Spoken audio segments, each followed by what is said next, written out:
we're slightly overcome that we are the actual owners of a James Bond-style supercar. Good enough for Roger Moore, hopefully good enough for Derek. Here it is, the Bond Beast. Went underwater from what I remember. I'm not a Bond fan. Since they've done away with the DB5, ended it for me, really. I don't want to appear critical, but the interior looks awful, doesn't it? It doesn't look as done 44,000 miles, does it? It looks like 144,000 miles. Got very, very dusty, as you can see, and so difficult to get in and out. They're built just to tear off down the road and sound good and handle like they're on rails, and let's be fair, they do handle damn well. I think it's going to make a lovely car, but I do hope that the Bangers and Cash team haven't bitten off more than they can chew with this one. We're aware this car is a bit highly strung. We're sending it off for a rejuvenating trip to Devon. Phil Webb and his sons Ben and James run the Southwest Lotus Centre. They've specialised in this make of car for decades.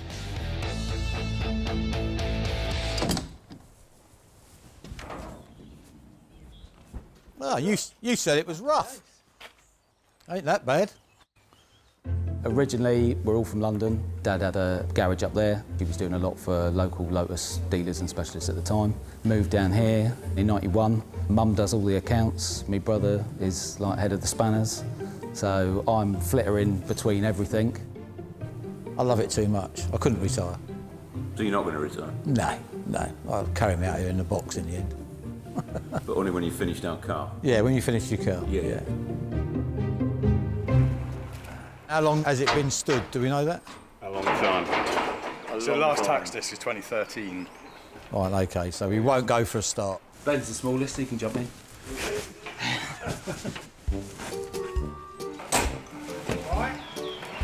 It's nice having your family. I mean, the wife at the front of the house and the two boys, it's nice, but it does have its moments. And who's usually right? Me. Yeah, but the trouble is family don't listen. It's obviously had a bit of work, but first impressions look a nice, solid car. First impressions count? Yeah. That's what my missus says. But then, our least favourite sound, a car ramp. If there are serious problems underneath, we can kiss goodbye to any idea of a profit. Oh, it's got aftermarket shocks on it. And it looks like the yoke at the bottom's too small because it started to cave the arm in. A few oil leaks, water leaks. Yeah, cam carriers, rocker covers leaking. Is it? Yeah. It sounds bad, but apparently all this stuff is normal. Rad's all in good nick. Not a bad car, is it? Obviously, we haven't got into the mechanical side of it yet, but exterior, bodywork, interior, I would say is a good 8 out of 10 at the moment. But the state of the engine is still unknown. And if we're into a rebuild? Then it comes out. And it's big money. You're going to have to remortgage. Back in Devon, something else to be nervous about. So it's a big day today? Yeah, it is, yeah. Find out. Our fragile budget hangs on the result of a short engine test. We've done the cam belt.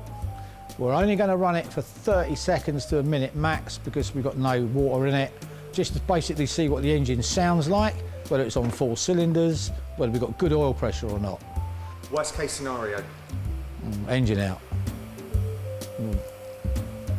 That's the end of that. Yeah, loads of money.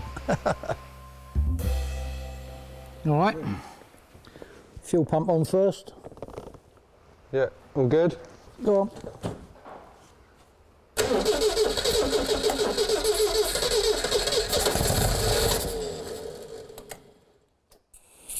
Go on.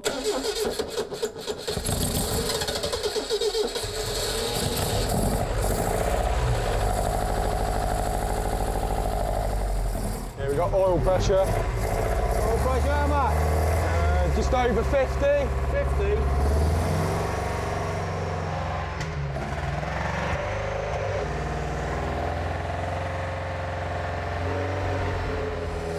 Four cylinders.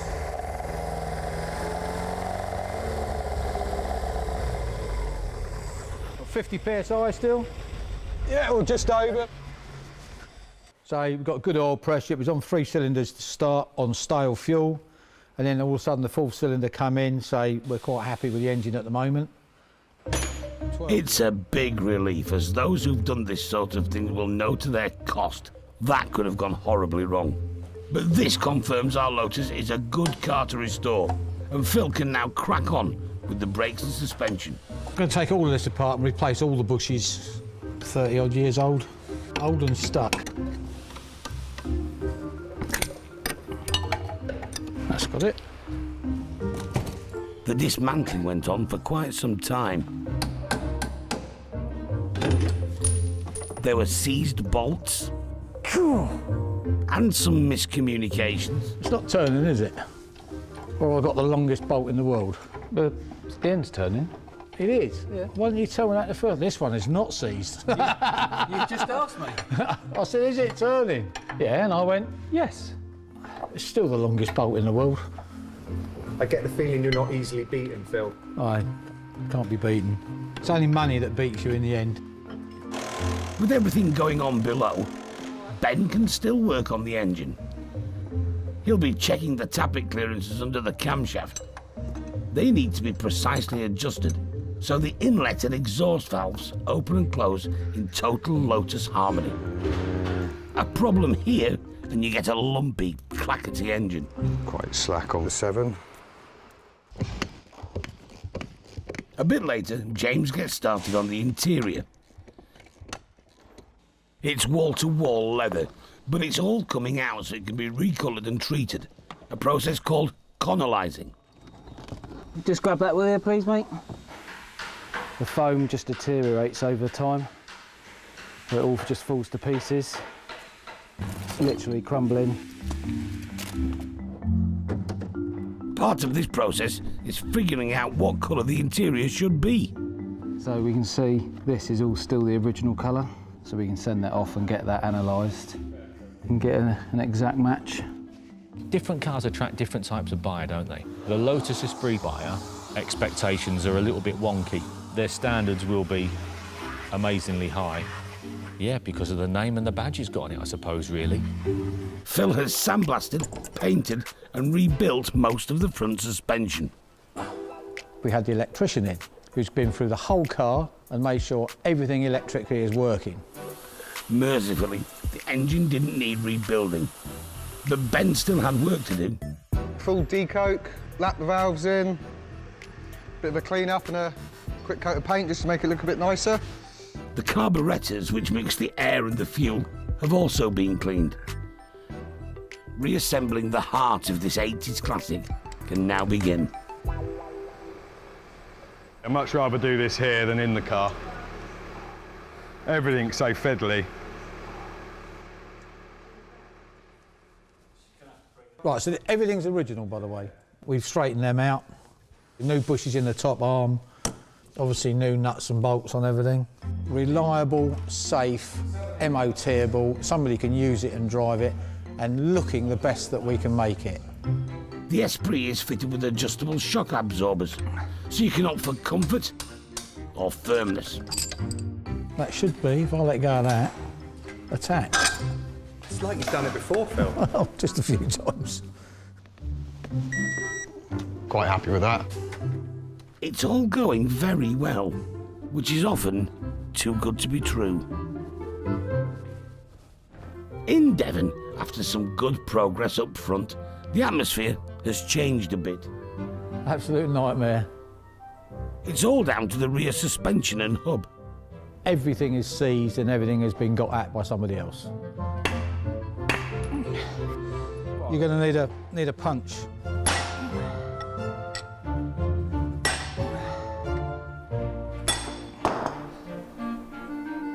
Bits of sawn-off bolt need to be extracted. Phil moves to the press. Boxy thing. 5 tons of pressure. Praying. A replacement almost impossible to find. Go on. Go on. Go on. It's messy, but it's working. Salvaged. Ben's had an easier ride with the engine. Hopefully going to get it running. Got to get these rocker covers on, get the cam belt on, timed up. Looking nice in there now. The next stage may look like it involves a deep fat fryer, but this is an ultrasonic cleaner with a tasty serving of fuel jets. Ben makes sure that they work using this curious contraption. And then both carburetors plus the inlet manifold can be refitted. Easy, look. Then, after a bit more plumbing, the most important test of our recommissioning. You got the have you got the throttle, yeah? I've got that pump. Yeah, I've got the throttle.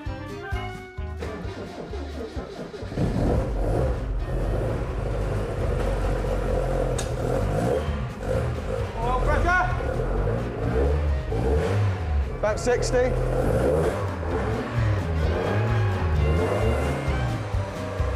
It's a sweet sound, made even sweeter by us not having to resort to extensive work.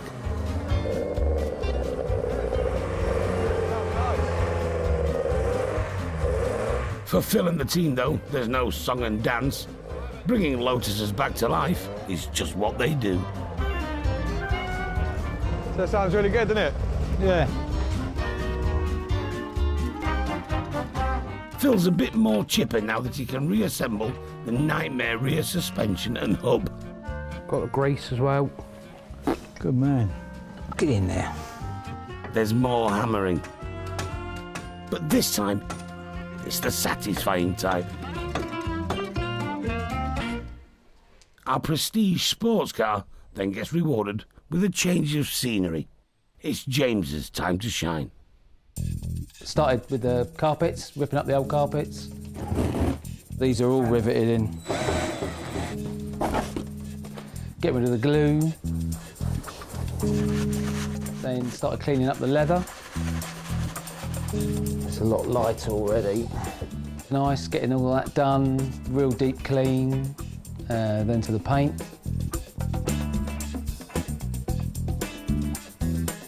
We're still going to work out how many shades we're going to put down, but so far it's worlds apart. Clearly my hairdryer from home. Never go anywhere without it. Wheels are back, so yeah, they're all ready to go on. Looking forward to getting the interior finished, get the carpets in. It should look really, really good.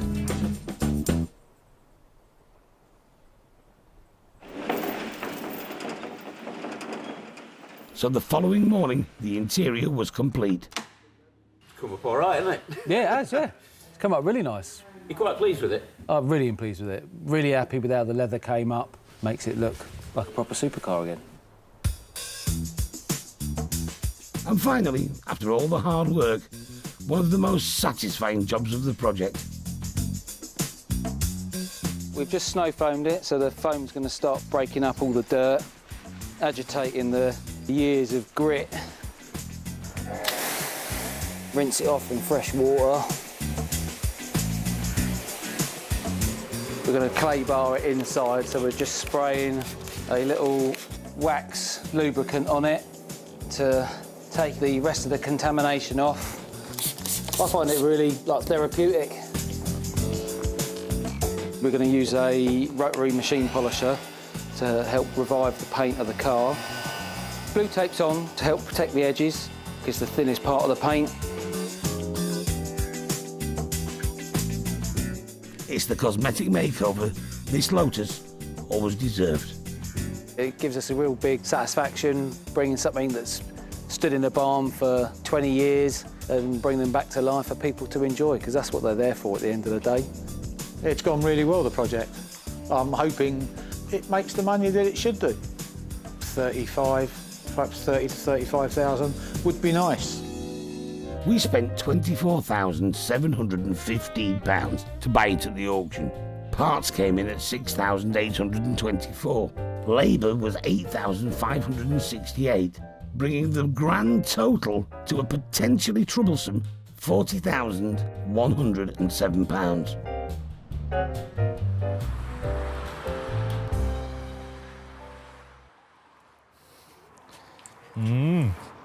Looks really well, doesn't it?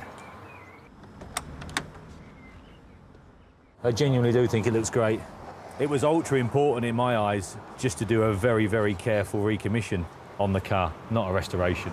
And from what I understand, I think that's what's happened. So I'm really pleased. Did it drive all right? Well, we're going to find out, aren't we? If it drives like a three-piece suite, then I'm going to find it difficult to sell for you. But if it drives like a Lotus, then we're on. We're away, yeah.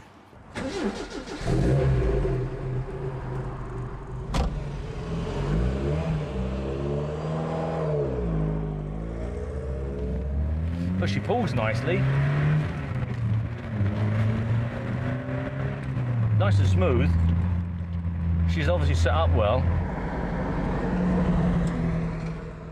The steering's straight, the brakes are nice, gear change is nice, it's responsive, it's doing everything that we want it to do. You're not going to get one driving any better, no way. Above everything else, it drives just like a Lotus, yeah. We've done all we can. Now it just needs the right buyer. Probably the star of the show today is the 1981 Lotus Esprit. Can we start at 25,000, Will, please? At £25,000, 26,000, 27,000, 28,000 pound bid at 28,000, 29,000 pound, 30,000 pound on the internet there at 30,000 pound, 31,000 pound, 32 says Alan at 32, 33,000 pound on the net at 33, 34, 35,000 pounds. So he should, Alan, at 35,000, 36. 37,000 pound, 38,000 and 9, 40,000 pounds. 150 quid in profit. 41, 42, 43, 44,000, 44,250, 44,5, 44,500 pound and 750, and 45 at 45,000 pound. Thank you ever so much. 45,000 pound, and fair warning, the hammer's going down at 45,000 pound. 45,000 pound, well done, guys. An extraordinary thing has happened. After commissions have been paid, we are £1,551 in profit. Yeah. Lovely, lovely. The whole thing's gone according to plan. This is a first, isn't it? What plan was that? I suppose it could be the one that demonstrates that it could work, this restoration job, maybe. New owner, Andrew Nulty, has been waiting a long time to drive one as good as this. Seriously, well over a decade, because you've got to start with the right ingredients. And you've done it with the best team, the best people, the best engineers, not just from the basics of the carpets, the headlinings, what they did with the BBS wheels, just the noise now of the engine. That's for connoisseurs.